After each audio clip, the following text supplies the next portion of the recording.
Now the live stream is ready. All right.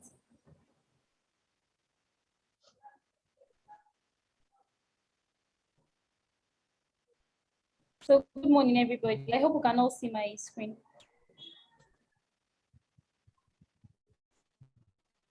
Yes, we can. So this morning, I'll be talking about cognitive bias in digital marketing. I know some of us here must have heard of the word cognitive bias before, and might be new to some of us. So in this presentation, I'll be talking briefly about the history of cognitive bias, what cognitive bias is, cognitive bias in marketing, and I'll also be listing out some power up your marketing strategy. So we have loss aversion, framing effects, choice supportive bias, anchoring, and the bandwagon effect. So let's get into it. So cognitive bias has been in existence like since the early days, but in the early 1970s, Amos and Daniel introduced the term cognitive bias, and it was used to describe the error in people's thinking and how they respond to judgment and how they make decisions. So cognitive bias are systematic errors in thinking that occurs when people are processing and interpreting information in the world around them. And this affects the decision they make and how they make their judgments. So this simply means, I know we all like to believe that we are in control of the way we think, we're in control of the decision we make, and we also think that the decisions we make are like logical and they are straightforward.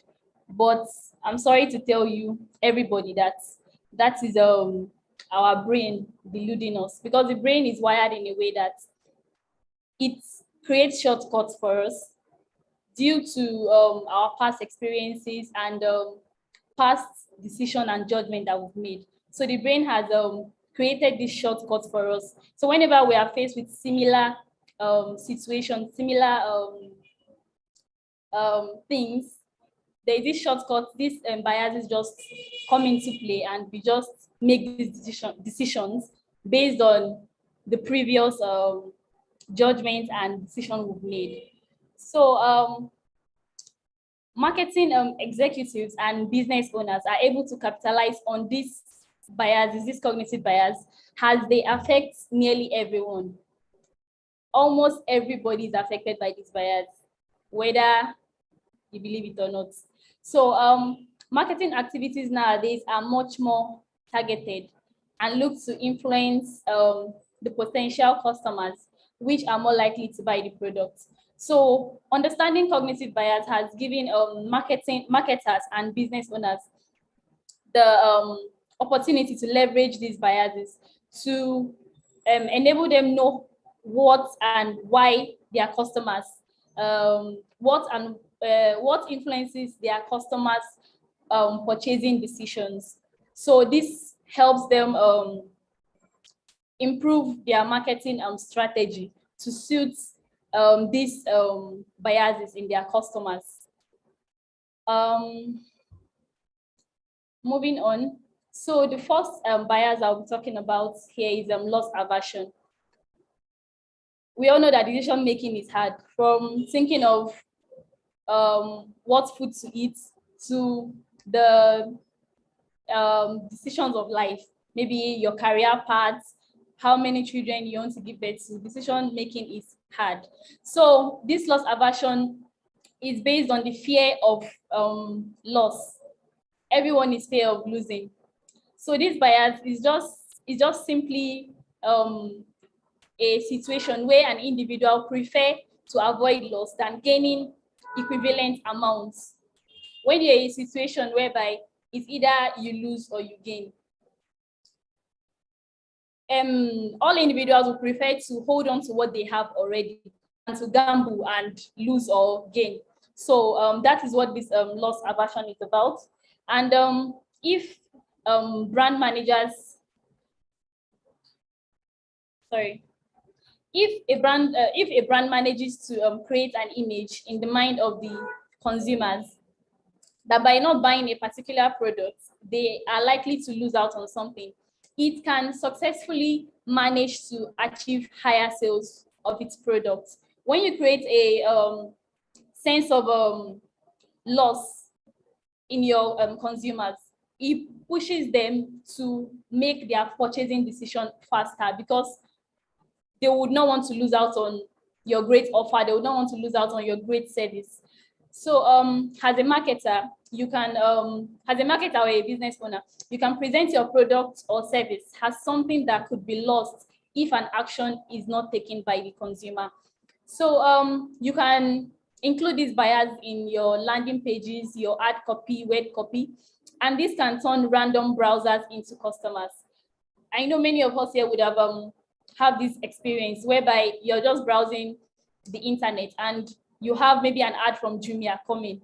Maybe it's an ad for a pressing iron, and you did not plan to buy a pressing iron. You were not shopping. You were just there browsing the internet, maybe reading an ebook online or something. And the pressing iron comes at a discounted price. Maybe the former price was 10,000 naira, and the discount price is now 8,000 naira. It is very, very likely that you would make your purchasing decision based on that, because you'll be like, okay, if I lose this opportunity now, I might not get this pressing iron at this cheap price somewhere else. So let me just get this when I have the opportunity. So that is your bias. The bias has kicked in. The loss aversion bias has kicked in. So that is what pushed you to make that decision. So here we have some different techniques that can be used to frame loss aversion in your offers. We have discounts.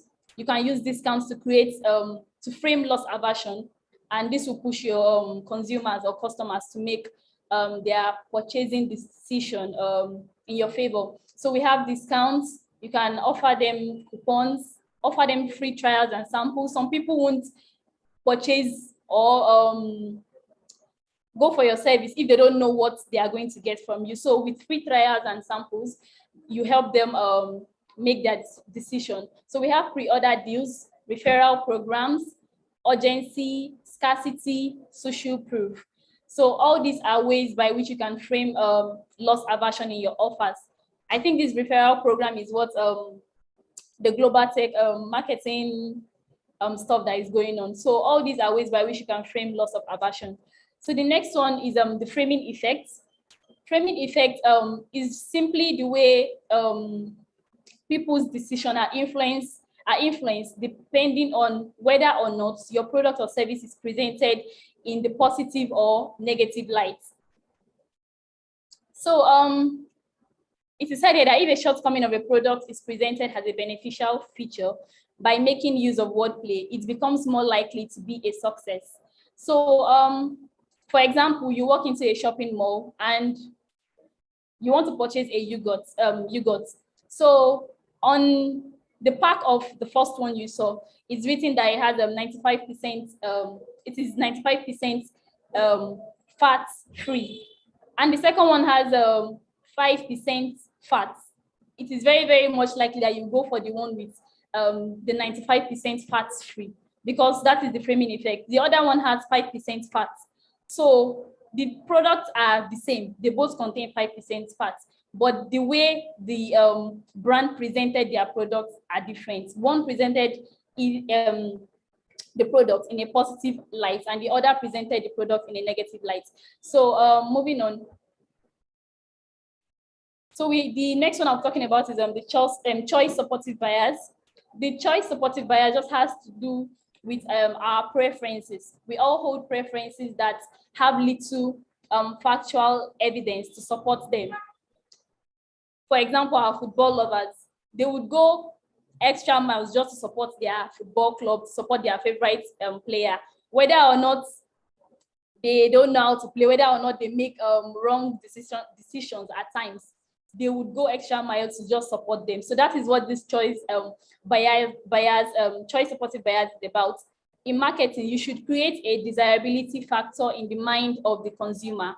They will buy your product and later defend your product. to their colleagues, their friends, and family. So these buyers affect marketing in the following ways. People tend to buy products or services which they are familiar with. People trust any piece of information that supports this choice. People tend to be oblivious to any information that opposes a strongly held point of view.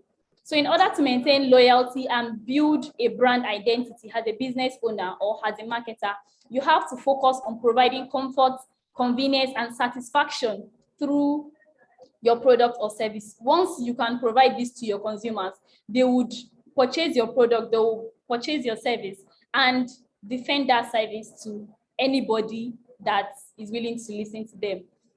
So anchoring is the next bias I'll be talking about. Anchoring causes customers to focus on the first information they receive. A consumer is likely to purchase a product that was presented to him or her as the first piece of information. You go into a shop, you want to buy let's say a scarf, and the first scarf you saw was priced maybe at 3,000 naira. That is your anchor. If you see a price, a scarf that is lesser than 3,000 naira, automatically in your mind, you feel like, okay, it's the best price because you set the first price that you saw as your anchor. So that is simply what this anchor means. And there are different anchoring techniques that are there. We have the multiple units pricing, the purchase quantity limits, and initial price settings. All these are techniques with which you can use the anchoring bias to your benefit, to your advantage. So the last bias I'll be talking about is the bandwagon effect. The bandwagon effect is when people adopt an idea or belief primarily because other people are doing it. So we all know, like, let me use iPhone for an example. iPhone has managed to build a bandwagon effect around their brand. So people are always wanting to use the iPhone because they believe that people that use iPhone are maybe some particular sect of people that are okay, these people, they are social people, they are this, they are that. So that is a bandwagon effect. The bandwagon effect causes people to ignore their own beliefs and independent thought processes, thereby leading them to find comfort in the wisdom of the crowd. Even if that product is not good, it's not, as far as it has managed to create a bandwagon effect, this bias is going to kick in people and is going to influence their purchasing decision. We have different bandwagon effect techniques. We have show people using your product or service. You can use celebrities, you can use model, you can use influencers. Show them using your product, jump on trends yourself, use fear to guide people into the bandwagon, use calendar events to your advantage, showcase your satisfied customers. So all these are the techniques by which you can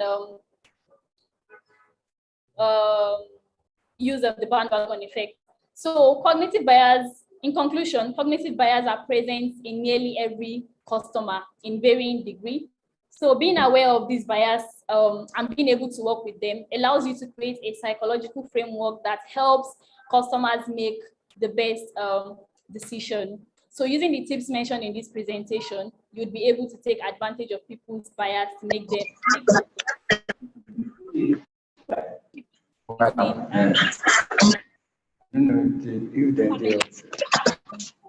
why?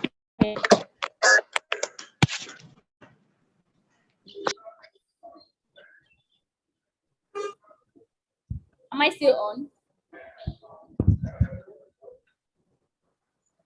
You are on. You are still on. Okay, thank you. If there is any question, you can come here.